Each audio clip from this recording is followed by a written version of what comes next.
চলে আসলাম আজকে দুপুরের ফাটাফাটি লোভনীয় লাঞ্চ মেনু ওরফে দুপুরের খাবার শেয়ার করতে।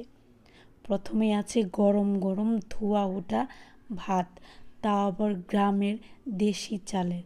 কে কে পান অবশ্যই কমেন্ট করে জানাবেন। হিংসা হচ্ছে, হতেই পারে, কারণ আমি তো ভাই মেয়ে মানুষ, বাপের বাড়ি আছে বলে কথা।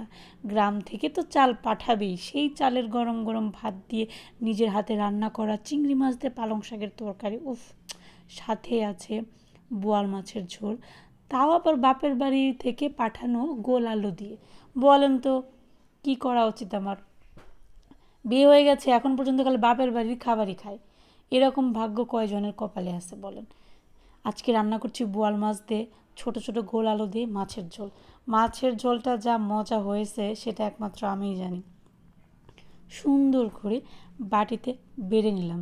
ভুলেও ভাববেন না এটা আমার জন্য, কারণ মেয়েদের কপালে এত সুন্দর করে খাবার কোনোদিনই জোটে না। মেয়েরা তো ছোট্ট একটা প্লেটে পোলাপানের এইঠা জিনিসপত্র খায় এই মানুষ হয়। তো এটা হচ্ছে আমাদের বাসার আমার ভাইয়ের জন্য। ছেলে মানুষ মানে স্পেশালিটি থাকবেই। তাদেরকে সুন্দর করে আয়োজন করে পরিপাটি করে পরিবেশন করে খাওয়াতে হবে, তবেই তো সে ছেলে মানুষ, সিংহ ফ্যামিলির। আর আমরা মেয়ে মানুষ, ইন্দুর। যাই হোক, আজকের খাবারগুলো খুব ভালো হয়েছিল। কে কেমন বলবে জানি না, আমার কাছে ভীষণ ভালো লাগছে। তো খাবারগুলো খেয়ে একদম পেট ভরে গেছে। আর বিশেষ করে এটা আমার সব থেকে পছন্দের রেসিপি।